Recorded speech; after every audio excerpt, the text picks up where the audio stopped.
2023년 11월 3일 금요일 영상으로 드리는 새벽 기도에 나오신 성도 여러분을 주님의 이름으로 축복하고 환영합니다. 이 시간은 사도신경으로 우리의 신앙을 함께 고백하도록 하겠습니다. 나는 전능하신 아버지 하나님 천지의 창조주를 믿습니다. 나는 그의 유일하신 아들 우리 주 예수 그리스도를 믿습니다. 그는 성령으로 잉태되어 동정녀 마리아에게서 나시고 본디오 빌라도에게 고난을 받아 십자가에 못 박혀 죽으시고 장사된 지 사흘 만에 죽은 자 가운데서 다시 살아나셨으며 하늘에 오르시어 전능하신 하나님 우편에 앉아 계시다가 거기로부터 살아있는 자와 죽은 자를 심판하러 오십니다. 나는 성령을 믿으며 거룩한 공교회와 성도의 교제와 죄를 용서받는 것과 몸의 부활과 영생을 믿습니다. 아멘. 기도하겠습니다. 하나님, 11월 이제 시작되는 이 시간들 한 해의 마무리를 향해 달려가고 있습니다.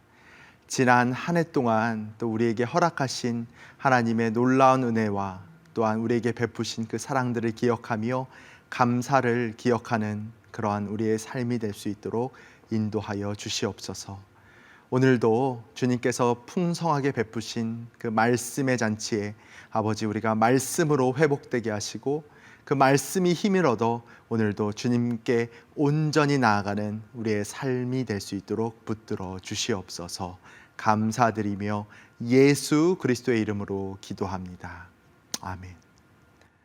오늘 우리에게 주시는 하나님의 말씀은 잠언 11장 1절에서 15절까지의 말씀입니다. 제가 하나님의 말씀을 봉독하겠습니다. 속이는 저울은 여호와께서 미워하시나 공평한 주는 그가 기뻐하시느니라. 교만이 오면 욕도 오거니와 겸손한 자에게는 지혜가 있느니라. 정직한 자의 성실은 자기를 인도하거니와 사악한 자의 패역은 자기를 망하게 하느니라. 재물은 진노하시는 날에 무익하나 공의는 죽음에서 건지느니라. 완전한 자의 공의는 자기의 길을 곧게 하려니와 악한 자는 자기의 악으로 말미암아 넘어지리라. 정직한 자의 공의는 자기를 건지려니와 사악한 자는 자기의 악에 잡히리라. 악인은 죽을 때에 그 소망이 끊어지나니 불의의 소망이 없어지느니라.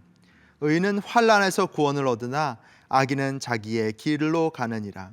악인은 입으로 그의 이웃을 망하게 하여도 의인은 그의 지식으로 말미암아 구원을 얻느니라. 의인이 형통하면 성읍이 즐거워하고 악인이 패망하면 기뻐 외치느니라. 성읍은 정직한 자의 축복으로 인하여 진흥하고 악한 자의 입으로 말미암아 무너지느니라. 지혜 없는 자는 그의 이웃을 멸시하나 명철한 자는 잠잠하느니라. 두루다니며 한담하는 자는 남의 비밀을 누설하나 마음이 신실한 자는 그런 것을 숨기느니라. 지략이 없으면 백성이 망하여도 지략이 많으면 평안을 누리느니라.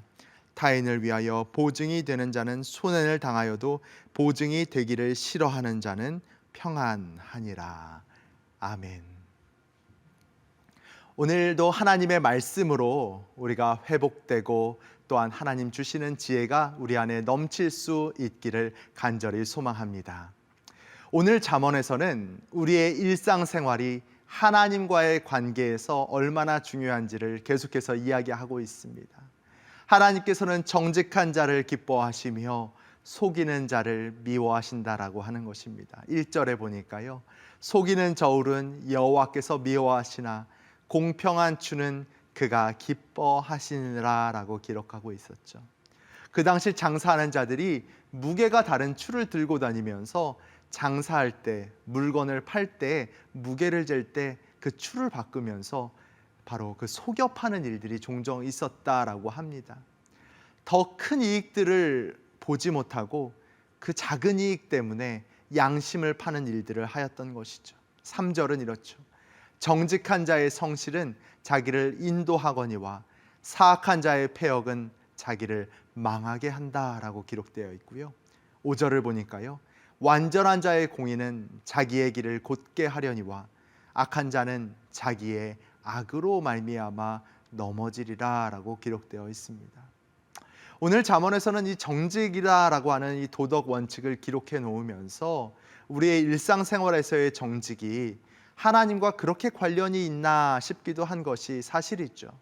사람과 사람 사이의 덕목 정도 아니냐라고 이야기할 수 있을 것입니다. 그런데 오늘 특히 이 본문을 보면요, 우리 일상생활에서 이 정직, 그리고 속이는 것, 거짓된 일, 이런 삶의 덕목까지 하나님과 아주 매우 밀접한 관련이 있다라는 것을 이야기해 주고 있는 것입니다.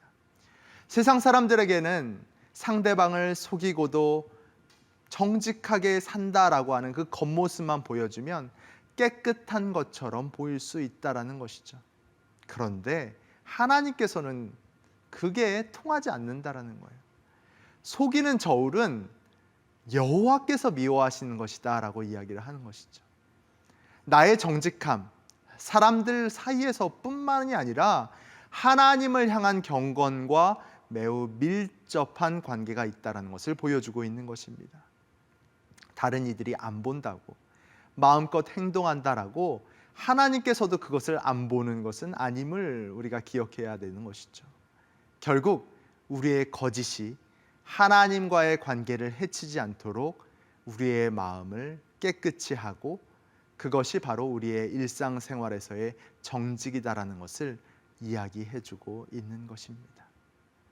하나님과의 관계가 온전히 서 있지 못한 자는 거짓에 쉽게 속할 수밖에 없는 것이죠. 하나님과 친밀한 관계를 누리지 못하면 악을 행하는 것에 쉽게 내 마음이 빼앗길 수밖에 없고요, 악을 행하는 것 자체에 죄책감도 느끼지 못하는 것이죠. 거짓을 행하거나 남을 속이고자 할 때 사실 그 원인을 생각해 보면 결국 다른 이들을 통해서 내가 이익을 얻고자 하는 그 마음이 있을 것입니다. 다른 이들을 통해서 내가 이익을 더 얻고요, 그로 인해서 내가 다른 이들보다 더 높은 자다라는 것을 깨닫고, 이로 인해서 내가 더 편한 유익을 얻고자 할 때 다른 이들을 속이게 되는 일들이 넘쳐나는 것이죠. 하지만 성경은 분명히 이야기합니다. 시편 15편, 주님, 누가 주님 계신 곳에서 살 수 있는 사람입니까? 주의 거룩한 산에 머무를 수 있는 사람이 누구입니까? 깨끗한 삶을 사는 사람, 정의를 실천하는 사람, 마음으로 진실을 말하는 사람, 혀를 놀려 남의 허물을 들치지 않는 사람, 이웃에게 해를 끼치지 않는 사람, 친구를 모욕하지 않는 사람임을 이야기하는 것이죠. 왜냐하면 하나님 그분 자체가 선하신 분이시기 때문입니다. 진실하신 하나님은 거짓을 참아 보실 수 없는 분이십니다. 그 마음의 중심에 남을 속이고자 하거나 악을 행하고자 하는 그 마음, 그것에 대해서 하나님, 선하신 하나님은 용납할 수 없는 것이고 미워하시는 것이죠. 마가복음 10장 18절에 이렇게 기록되어 있습니다. 예수께서 이르시되 내가 어찌하여 나를 선하다 일컫느냐? 하나님 한 분 외에는 선한 이가 없느니라. 참된 선이 바로 하나님이심을 이야기하고 있습니다. 선하신 하나님께서 이 세상을 창조하셨을 때 바로 이 선을 히브리어로 토브라고 합니다. 토브라고 하는 그 뜻에는 아름다운, 옳은, 좋은 뜻이라고 담겨 있죠. 하나님 그 자체가 바로 선이심을, God is good 이심을 이야기하고 있는 것입니다. 하나님이 최고의 선이심을, 근데 이것이 흔들리면 우리의 삶도 흔들릴 수밖에 없는 것이죠. 신명기 32장 4절에는 그는 반석이시니 그가 하신 일이 완전하고 그의 모든 길이 정의롭고 진실하고 거짓이 없으신 하나님이시니 공의로우시고 바르시도다 기록되어 있습니다. 하나님이 선이시요 하나님이 지으신 모든 것이 선하다라고 하였습니다.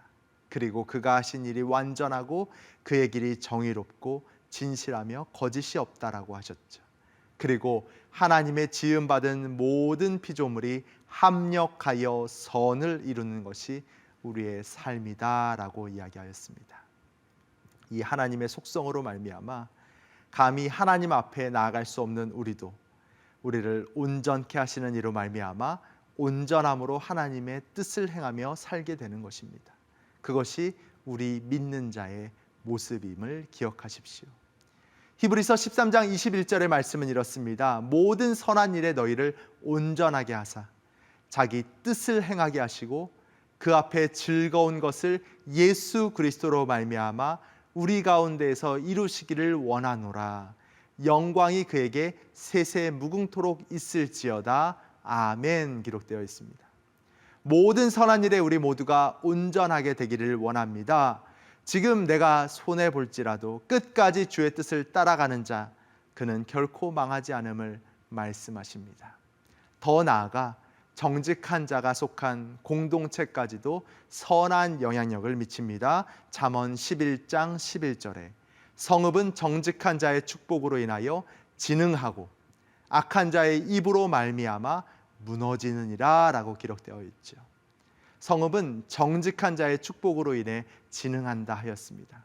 반면 악한 자의 입으로 말미암아 무너진다라고 이야기를 하고 있고요. 이 잠언의 기자는 선함이 무엇인지를 분명히 이야기하는 동시에 악에 대해서도 확실한 비교를 통해 이야기합니다. 6절을 보니까요, 정직한 자의 공의는 자기를 건지려니와 사악한 자는 자기의 악에 잡히리라 기록되어 있고요. 8절에 보니까 의인은 환난에서 구원을 얻으나 악인은 자기의 길을 간다라고 기록되어 있고요. 10절에는 의인이 형통하면 성읍이 즐거워하고 악인이 패망하면 기뻐 외치느니라 라고 하면서 선과 악을 그렇게 구분합니다. 그러면 우리는 의문에 속할 수 있죠. 악이 도대체 무엇인지 말입니다. 지난 과거에 많은 이들이 왜 악이 있고 선하신 하나님 앞에 악이 왜 존재하는지에 대해서 의문을 가졌습니다. 그리고 그것이 무엇인지, 그 악의 실체가 무엇인지 많은 의문을 가졌죠. 과연 선하신 하나님께서 악을 만드신 것입니까? 사실 하나님께서 악을 만드셨다라고 하면 많은 문제가 나타납니다. 하나님이 악을 만드시고 그리고 그것을 해결하시려고 예수 그리스도를 보내신 것입니까? 말도 안 되죠. 야고보서 1장 13절엔 이렇게 되어 있습니다. 하나님은 악에게 시험을 받지도 아니하시고 친히 아무도 시험하지 아니하시느니라 말씀하셨습니다. 하나님께서는 결코 악을 만드신 분이 아닙니다. 그럼 사단이 악을 만든 것입니까? 만일 사단이 악을 만들었다면 사단이 에덴 동산에 침입하여 아담과 하와의 타락을 막지 못하셨던 하나님의 전능성이 훼손되는 것이죠. 그렇기에 사단도 악을 만든 것은 아닙니다. 그럼 사람이 만든 것입니까? 사람이 악을 만들었다면 이 사람을 만드신 하나님께 또 책임이 있게 되는 것입니다. 인간이 악의 영향을 받지만 악을 인간이 만든 것도 아닌 것이죠. 결국 참 어려운 질문이기도 합니다. 선하신 하나님이 악을 만든 것도 아니고 하나님이 만드신 사람이 악을 만든 것도 아니고 사단은 악에 의해 그 결과로 만들어진 것이지 악을 만든 장본인이 아닌 것이죠. 결국 이런 고민 끝에 어거스틴은 악을 이렇게 이야기하였습니다. 존재의 결핍, 존재의 결여, 즉 absent of being이라고 보면서 선의 결핍이다라고 이야기를 하였습니다. 즉 악은 그 자체로 존재하지 않고 있어야 할 선의 결핍이다라고 하는 것이죠. 그리고 이를 죄다라고 이야기를 하였는데요. 결국 선하신 하나님으로부터 멀어지는 것, 의지를 통해 하나님을 향하여야 할 내가 멀어져서 그 질서를 깨트리며 반역하는 것이 죄이며, 하나님께서는 악을 만들지 않으셨지만 우리에게 자유의지, 그것을 허용하사 우리가 죄의 길로 가지 않고 보시기에 참 좋았다라고 말씀하신 그 창조 질서를 따라 바른 길, 정직의 길, 토부의 길로 가기 원하시는 것이 하나님의 뜻이었다라고 하는 것이죠. 이 땅에서 우리의 의지가 다시 주를 향하도록 주 앞에 나아가는 것이 우리 믿는 자에게는 매우 중요한 것이다라고 할 수 있습니다.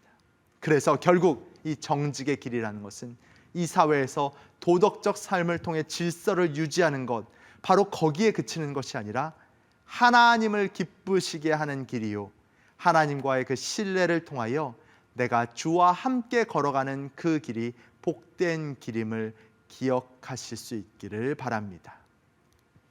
한국에 있는 상점 스타일 중에서 무임점포다라고 하는 것이 있습니다. 말 그대로 주인은 가게에 상주하지 않고 주인 없는 가게에 손님이 들어와 필요한 물건을 스스로 계산하고 나아가는 스타일의 점포를 이야기하는데요. 한 번은 이 가게의 주인이 인터뷰를 하는데 설치해 놓은 CCTV를 확인하면서 그 한 주간 두 가지 경우를 봤다라고 하는 것을 인터뷰하는 것을 보았습니다.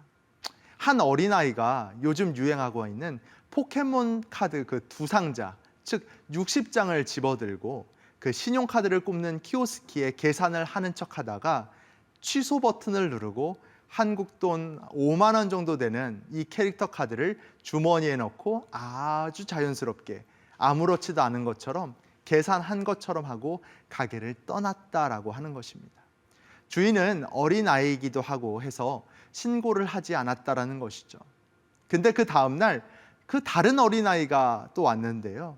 어제 그 아이와 똑같은 이 포켓몬 카드를 집었는데 한 상자에 30장의 카드가 들어있는데 이 아이의 행동은 어제 그 아이와 매우 달랐다라고 하는 거예요. 한 상자에 30개가 있으니까요. 정확하게 그 카드 개수를 하나하나 세어서 그 하나씩 키오스크에 가격표를 결제하면서 총 30번의 결제를 했다라고 하는 것입니다. 아주 정직하게 말이에요. 똑같은 곳에서 똑같은 카드를 사면서도 이 두 어린아이의 태도는 100% 달랐다라고 하는 것입니다. 똑같아 보이지만 두 어린아이의 마음의 중심이 달랐던 것이죠. 마음의 중심이 다르고 이에 따른 결과는 한 명은 정직함으로 한 명은 죄를 범한 자로 100% 다른 길을 걷게 된 것입니다. 서로의 방향이 달라진 것이죠. 오늘 8절 말씀을 다시 한번 기억합니다.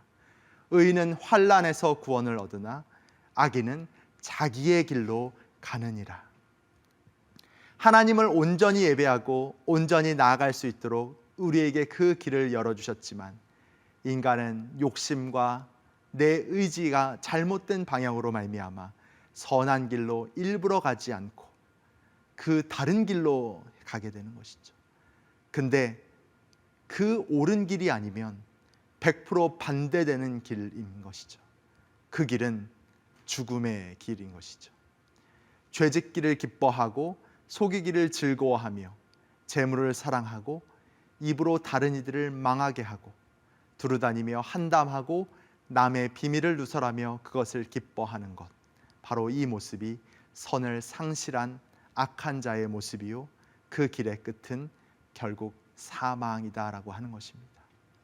오늘 우리에게 주어지는 지혜가 무엇입니까? 선악을 알고 계시는 하나님 앞에, 선하신 그 하나님 앞에 우리의 마음을 새롭게 함으로 선과 정직을 추구하고 악과 거짓은 멀리하며 그것을 분별할 수 있는 태도, 그리고 내가 오늘 그 앞에 서 있음을 기억하며 잘못된 길이라면 되돌아 바른 길, 정직한 길로 갈 수 있는 우리의 삶이 될 수 있기를 바랍니다. 선하신 하나님의 사랑이 우리 안에 가득 찰 수 있도록 기도할 수 있기를 바랍니다. 악은 모양이라도 버리며 미워할 수 있기를 바랍니다. 선에 속할 수 있는 자가 되기를 원합니다. 하나님의 약속을 신뢰하십시오. 예수 그리스도만이 우리의 문제를 해결할 수 있는 분임을 기억하며 아버지께로 나아갈 수 있는 우리 성도님이 될 수 있기를 기도합니다.